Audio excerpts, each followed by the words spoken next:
नमस्कार। आदरणीय बुवा आमा, दिदीबहिनी तथा दाजुभाइहरू, म आज एक अत्यन्त संवेदनशील घडीमा तपाईहरू सामु उपस्थित भएको छु।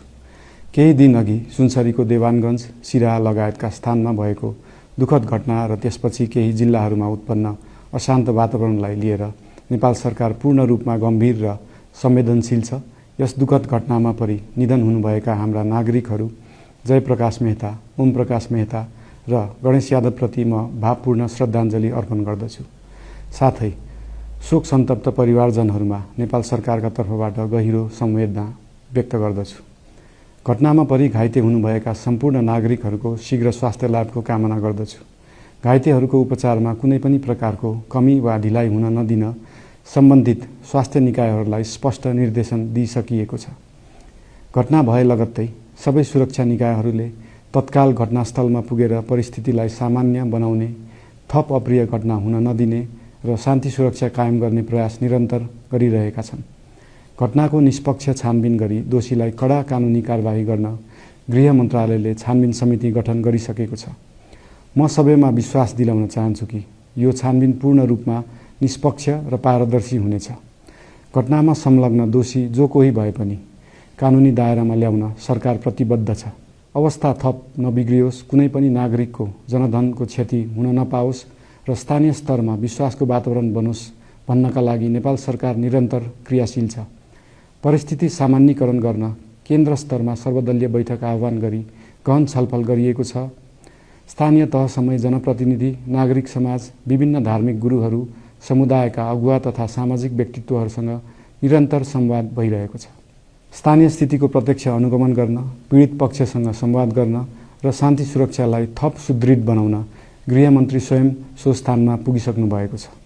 साथै देशको समग्र शान्ति सुरक्षाको अवस्थाबारे गम्भीर समीक्षा गर्न राष्ट्रिय सुरक्षा परिषदको बैठक बसी परिस्थिति अनुसारका आवश्यक निर्णयहरू समेत गरिसकिएको छ।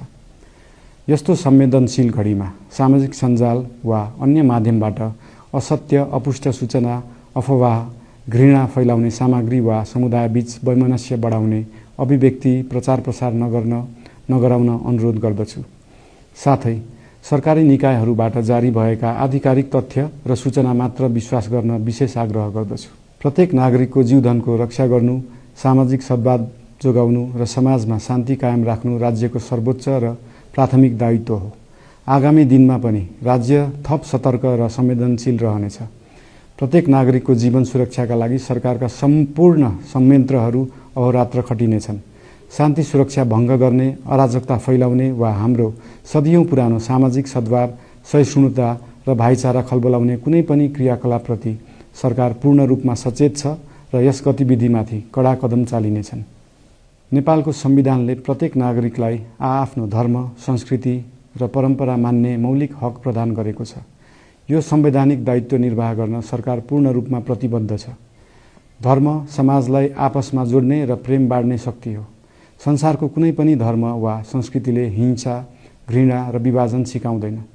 सबै धर्मको मूल सार करुणा, दया, प्रेम र शान्ति नै हो। देशको कुनै एक स्थानमा भएको अनपेक्षित र दुःखद घटनालाई लिएर कुनै सिङ्गो समुदायलाई आरोपित गर्नु र देशका अन्य भूभागमा समेत त्यसको प्रतिशोधको आगो फैलाउनु कुनै पनि दृष्टिकोणबाट न्यायोचित वा न्यायसङ्गत हुन सक्दैन।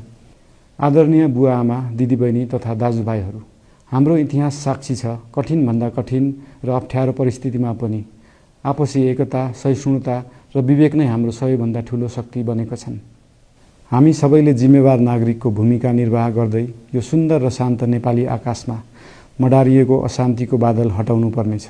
हम आम नागरिक, नागरिक समाज, धार्मिक समुदाय, सब आदरणीय अगुवा, सब राजनीतिक दल आ जिम्मेवार संचार के माध्यम सबके धैर्यता आ संयमता अपना के शान्ति, सद्भाव, भाईचारा आ राष्ट्रिय एकता कायम राख के लेल सरकार के तरफ